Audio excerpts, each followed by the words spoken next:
Hey y'all, welcome back to another overdue video. This one promises to be better than the last one, especially since the content of the last one was not so pleasant.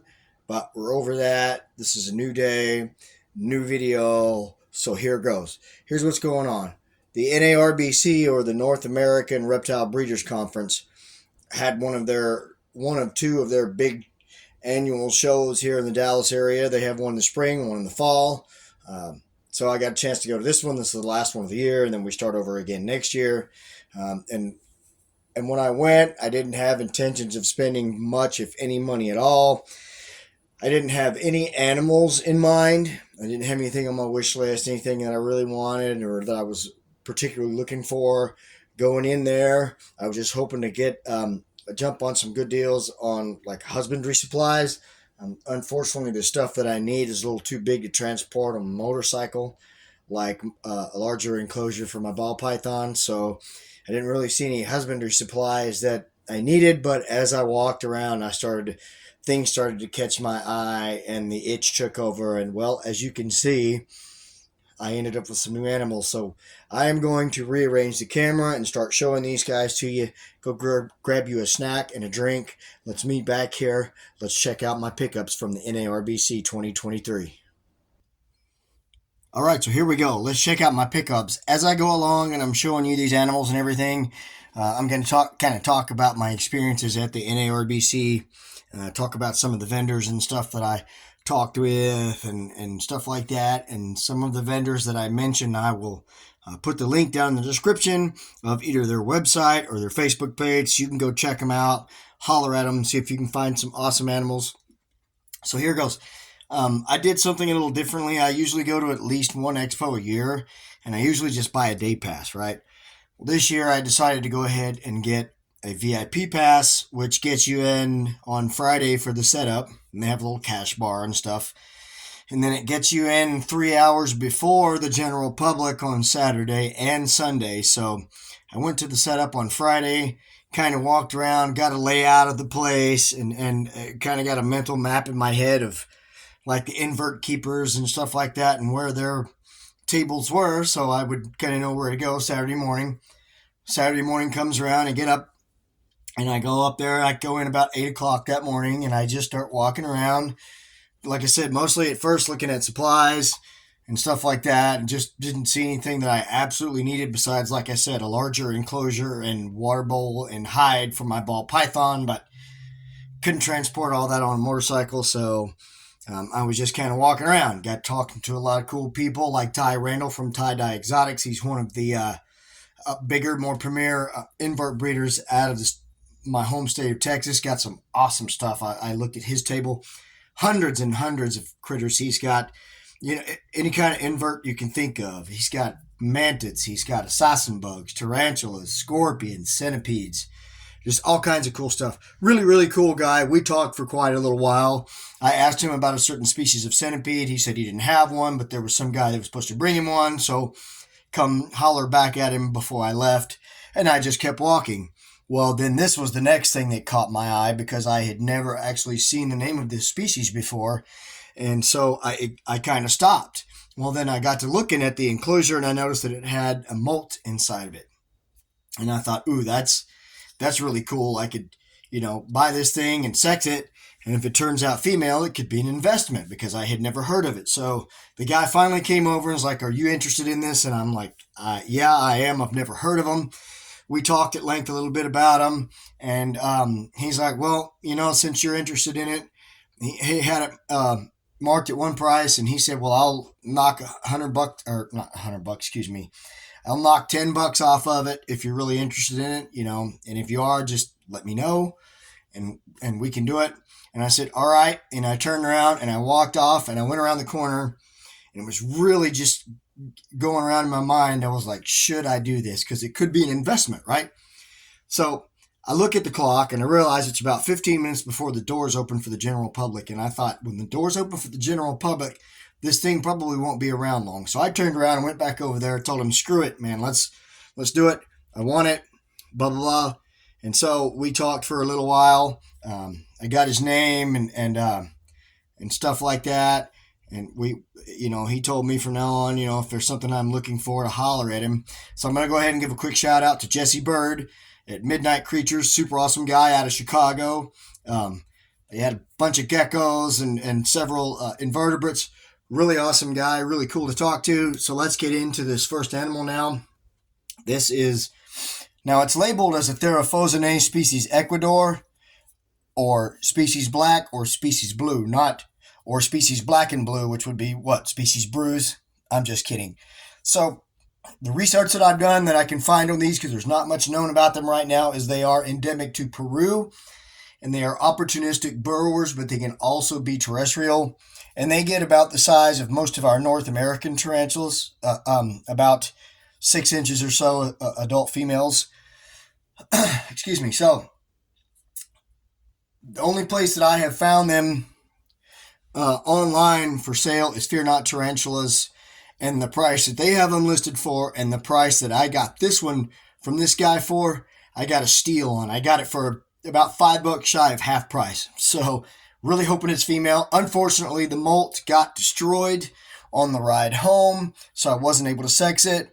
So we'll just have to wait till the next molt. But the way Jesse Bird talked, this guy is about a medium grower. So in another month or two, we should have a molt. But let's go ahead and give you a look at it. Now, keep in mind that it has been stressed over the past several days, and it had a fresh butt of hair, a full butt of hair, not head of hair, but butt of hair. And it has been kicking it off. I'm also thinking that it may not be happy in this enclosure because it has no place to burrow.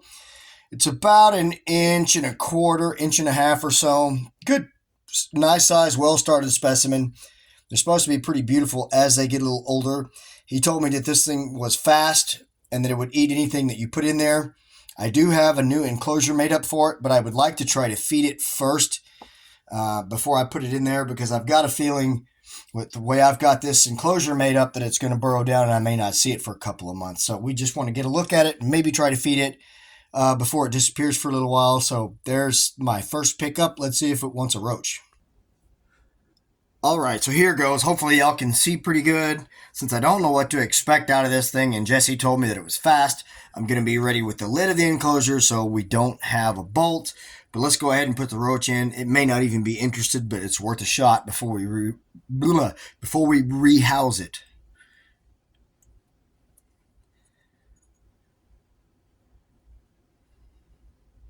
Of course, now the roach wants to turn around and go the other way.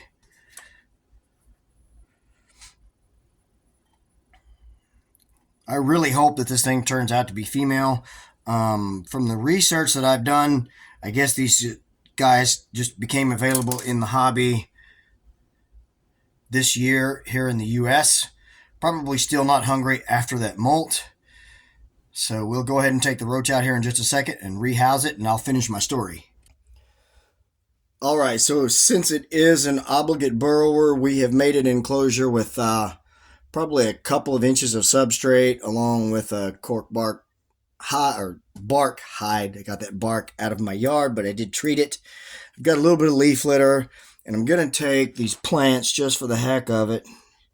It's not going to be so much for the tarantula itself, but just for our visual appeal, and maybe if it wants to do some webbing. I don't know if they do that kind of thing, then it would have anchor points. But that's about all we're going to do with it. And then I'm just going to go ahead and put the enclosure in here.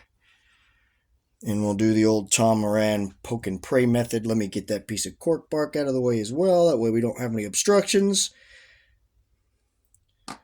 Now, let's see if it wants to come out. Oh, it didn't like that. It's starting to give me a little bit of a threat posture. So this might be a little interesting. Oh, it's definitely pissy. There it goes. Okay. He wasn't kidding. It is fast. And it is a little defensive. That may be because of the molt and because it's been stressed. I'm not sure. But we finally got it in its house. And we're going to take one final look at it with that absolutely ugly bald butt. I hate it, but it'll molt out real soon. And we'll get rid of that. So there is the first one. And I just want to do a quick plug on Jesse Bird one more time. Go look him up, guys, at Midnight Creatures out of Chicago. Super awesome guy, super awesome critters. Go give him a shout. Let's move on to the next animal.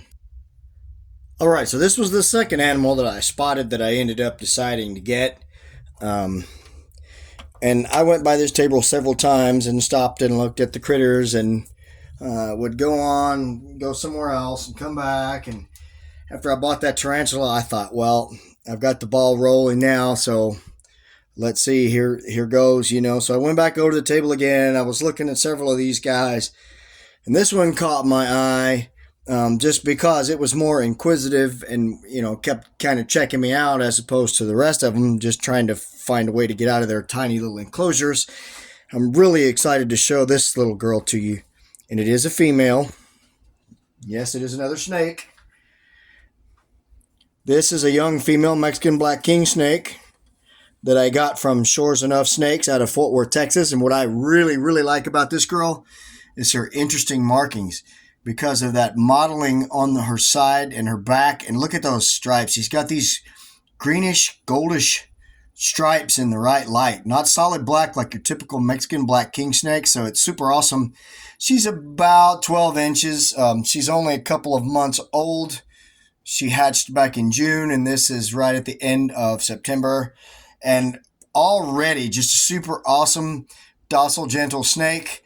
Has not done any musting like a lot of colubrids do, and she hasn't done the little tail thing like my other Mexican black king snake did.